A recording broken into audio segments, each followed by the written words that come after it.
मनदीप कौर जी पंजाब से। राधे राधे। महाराज जी, राधे राधे।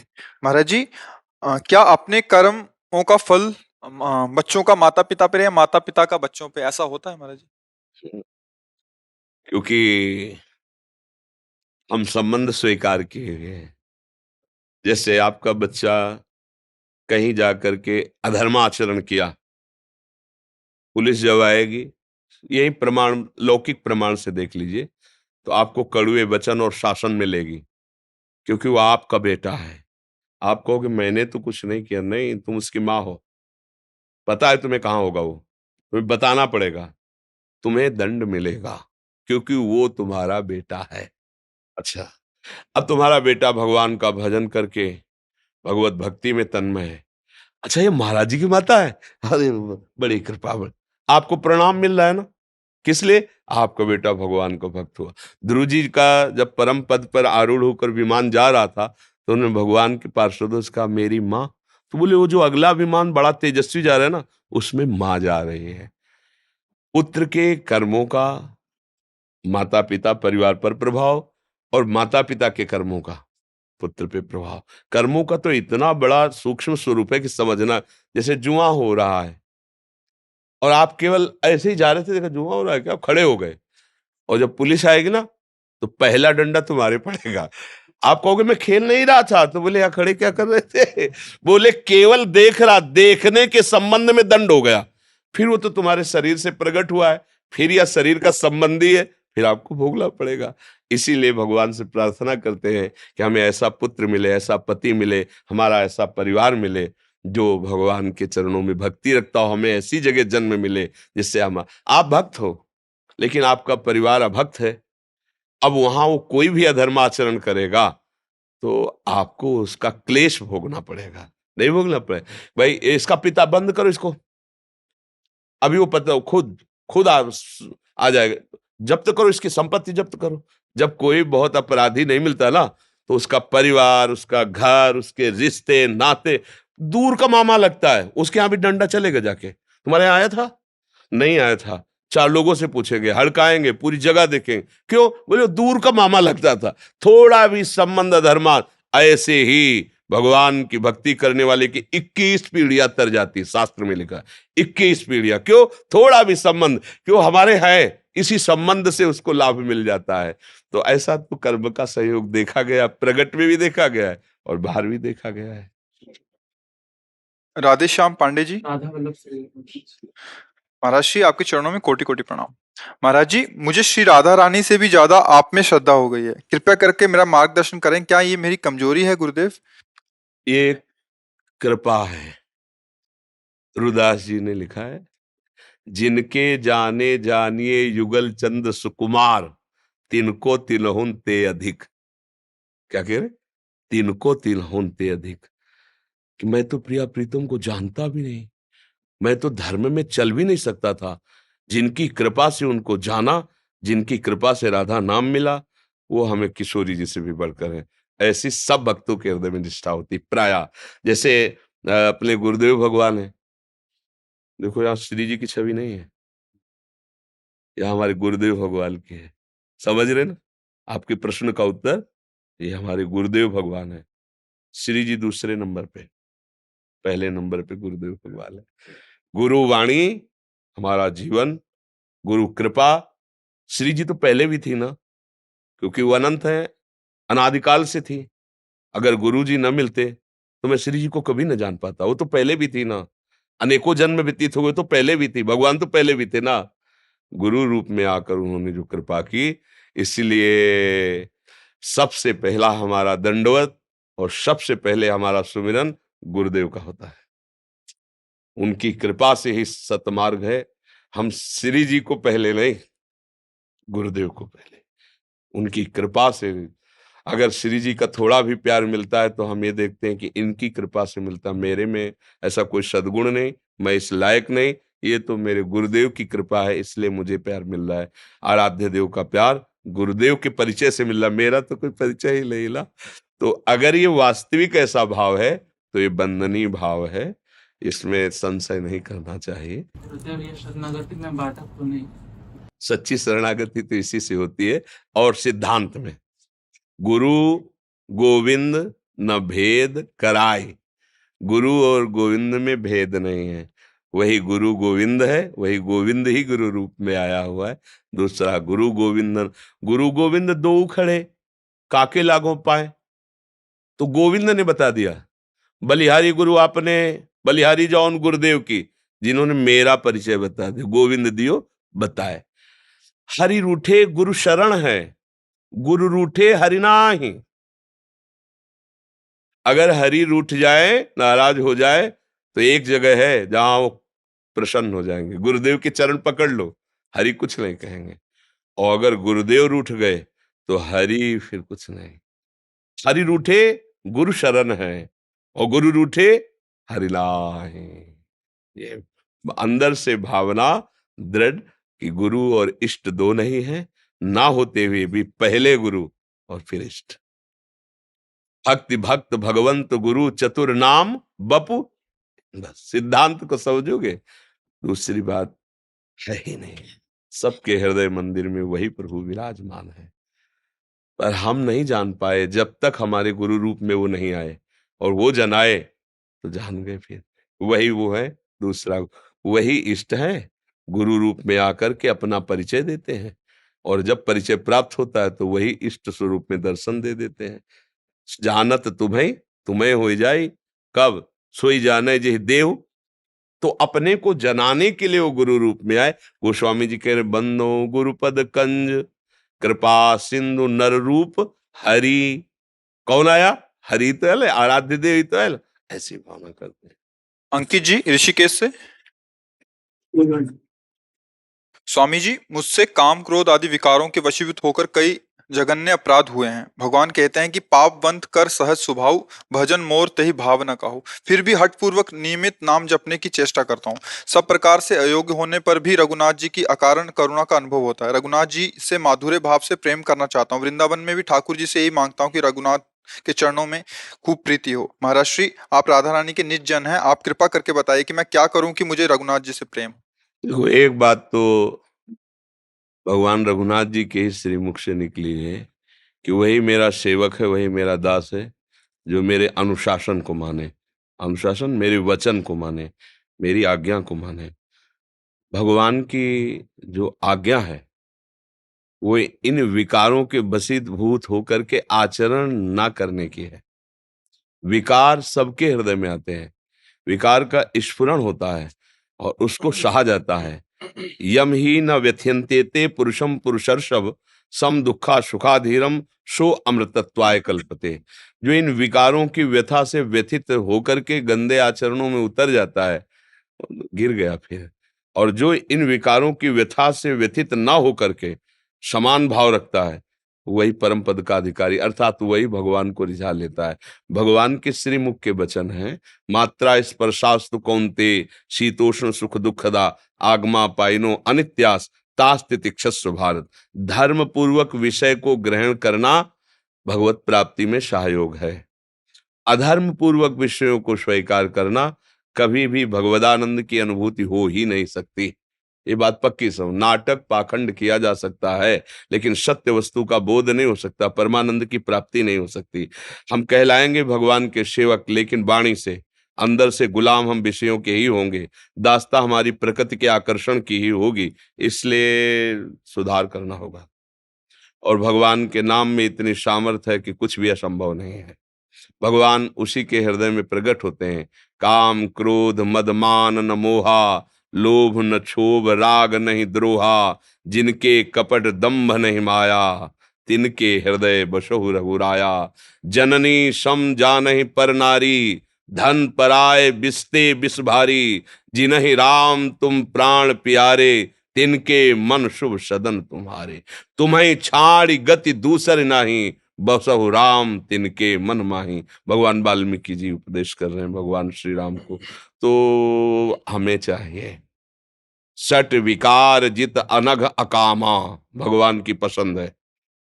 तो ऐसा नहीं है कि हम सह नहीं सकते, ऐसा नहीं है। हम जब तन्मय हो जाते हैं तब फेल हो जाते हैं। जैसे काम आया और काम के चिंतन सुख में हम तन्मय हो गए। अब तुम्हें कोई नहीं बचा सकता, तुम्हारा चिंतन बदले तब बच सकते हो, क्योंकि अंतःकरण मलिन होना उसका फल है, वो तो हो रहा है, क्रिया हो या ना हो। चिंतन, इसीलिए भगवान अनन्यस चिंतयन्तो माम कह रहे हैं, बार बार नाम जप करो। अगर कहीं फिसल जाते हो, कोई गलती हो जाती है, तो जन अवगुण प्रभु मानन काऊ, दीन बंधु अति मृदुल स्वभाव। पीछे जो हुआ उसका आप चिंतन भी मत करो और उसको स्वीकार भी मत करो। जो स्वप्न में हो गया, पीछे गलती हो गई, वर्तमान का समय क्यों नष्ट करें। जैसे वर्तमान का 52 सेकंड है, आप बोले राम, तो सार्थक हुआ ना। अब उसमें आप वो चिंतन करें जो व्यतीत हो गया है। अब उसका चिंतन करके वर्तमान को नष्ट करना, मुझे लगता है मूढ़ता ही होगी। आप उसका चिंतन भी मत करो और उसकी चिंता भी मत करो।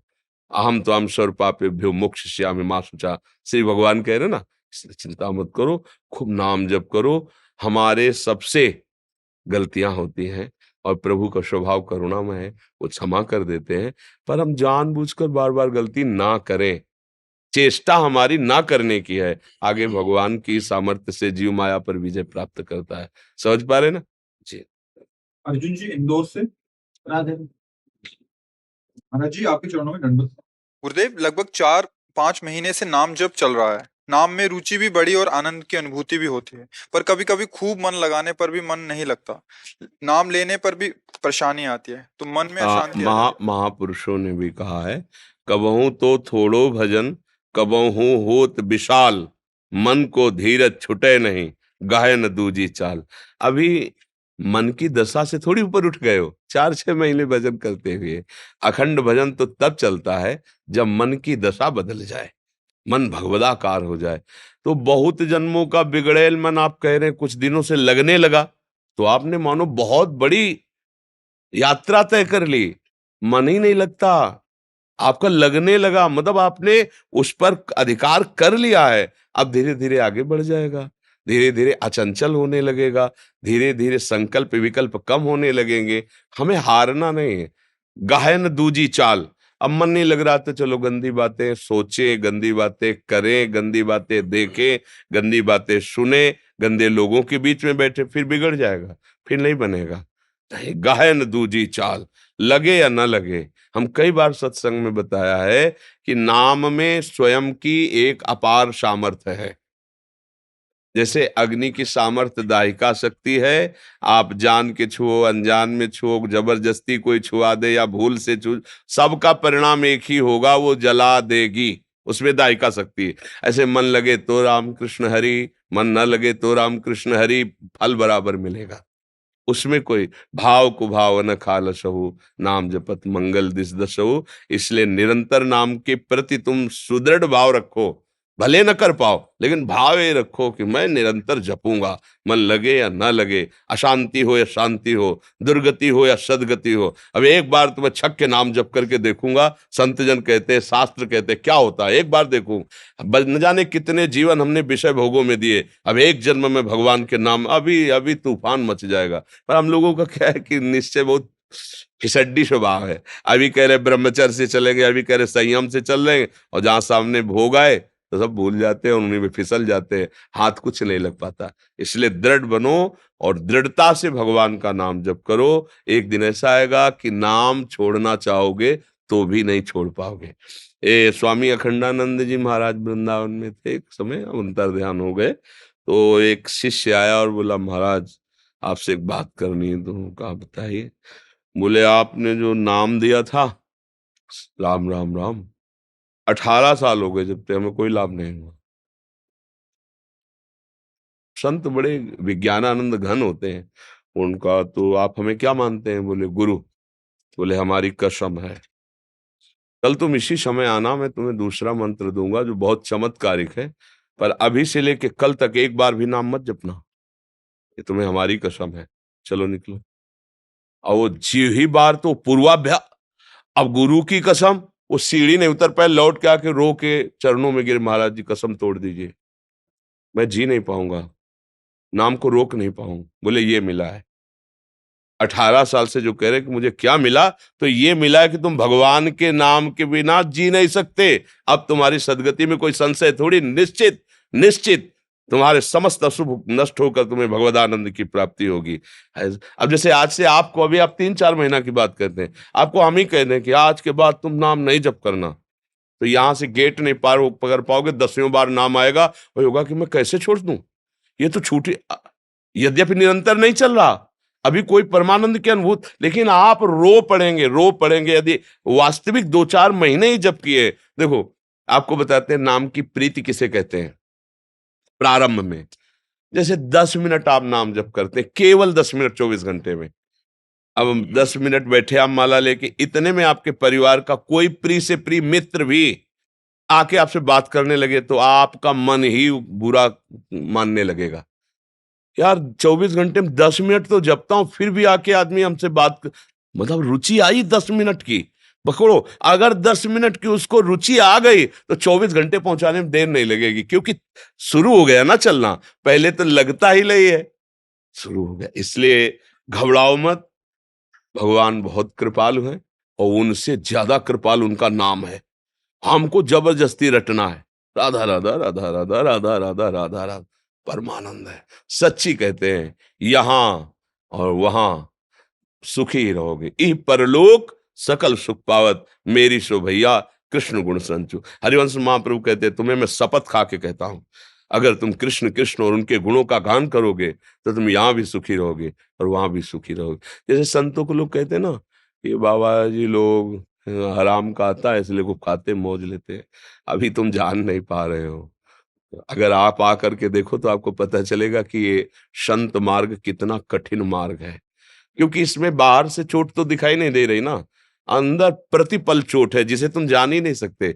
जो पड़ा हुआ है वो खड़े हुए कि गिरने का चोट क्या जाने, क्यों तो पड़ा हुआ है ना, उसको पता ही नहीं ना। ये विषय विकार नाना प्रकार का आकर्षण जला कर राख करता है और उसको शांत सहते हुए रोते हुए इस मार्ग में चलते हैं, तब सारी सिद्धियां सारा वैभव त्रिभुवन का उनके चरणों में लुटता है। वो आराम का नहीं है।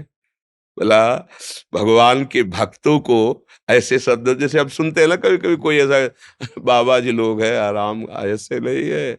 भगवान का उन्होंने जो भजन किया है, तपस्या की, चरणों का जो सेवन किया है, उसका ये ब्याज है, मूल नहीं। मूल में तो जो मिलेगा तुम देख भी नहीं पाओगे, ये ब्याज है। सारा जगत उनके सामने नमन करता है। क्यों कर नमन करता है? कि स्वयं स्वीकार करता है कि मैं वहां हार गया जहां तुम जीत गए, नहीं मैं वहां हार गया जहां तुम जीत गए, इसलिए मैं प्रणाम करता हूं। हर संत भगवान को हम क्यों प्रणाम करते हैं? भाई इन्हीं कपड़ों के तो सब कपड़े बनते हैं, लाल पीले सब, माताएं बहनें भी सब, तो इन कपड़ों को थोड़ी प्रणाम किया जा रहा है। जो हम तिलक लगाए भाई आप भी तिलक लगाए हो, तिलक को थोड़ी प्रणाम किया है। प्रणाम ये किया जाता है कि जहां मैं हार गया वहां तुम जीत गए, जहां मैं फंस गया वहां से तुम निकल गए, इसलिए तुम्हारे चरणों में प्रणाम है। तो इसलिए संतों की बात पर विश्वास कर ले तो उनकी बात में ही ताकत होती है और वो तुम्हें पार कर देगी। जैसे कहते हैं ना लोग, आशीर्वाद दीजिए हाथ दर्द, इनके ये सब बाहरी नाटकबाजी है।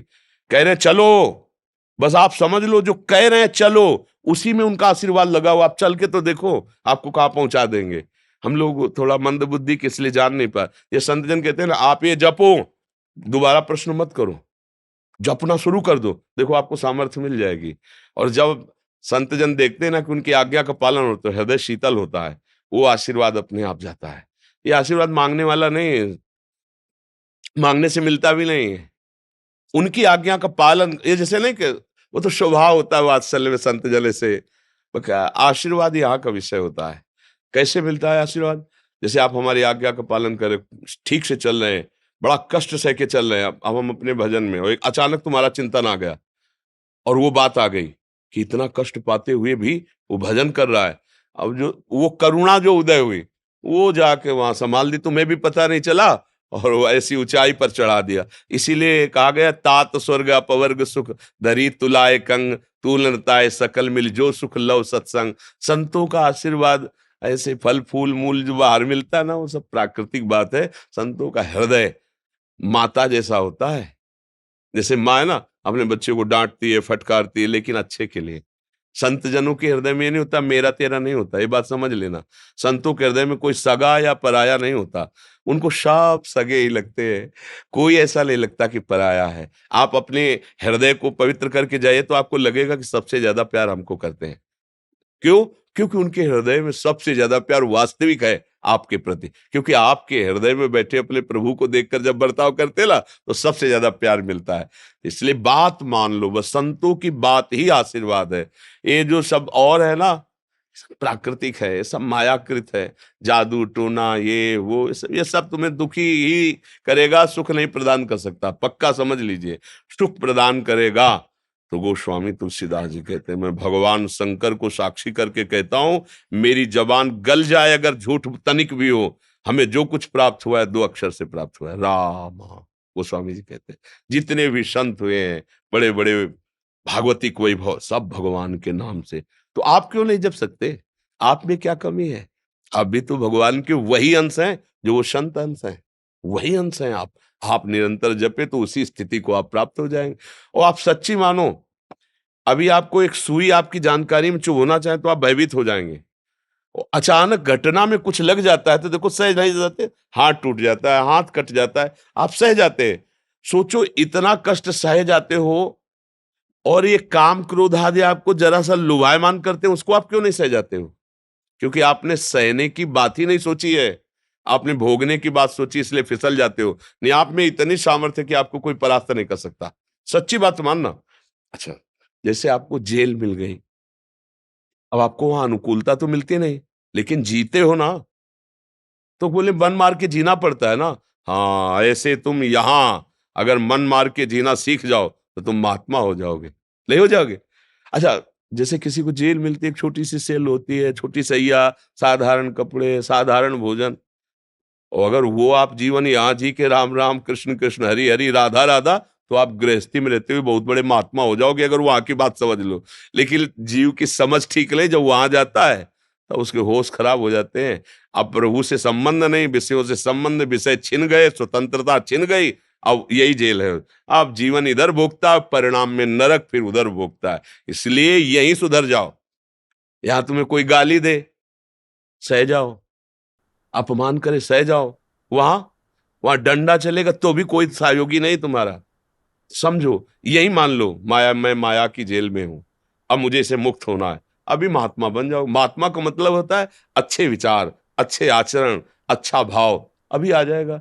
अब अपने लोग ये तो सोचते नहीं, हमें सुख भोगना चाहे दूसरे को काटना पड़े, बस यहीं से पापाचरण शुरू हो जाता है, यहीं से गंदी बात शुरू हो जाती है, यही दुर्गति का कारण हो जाता है।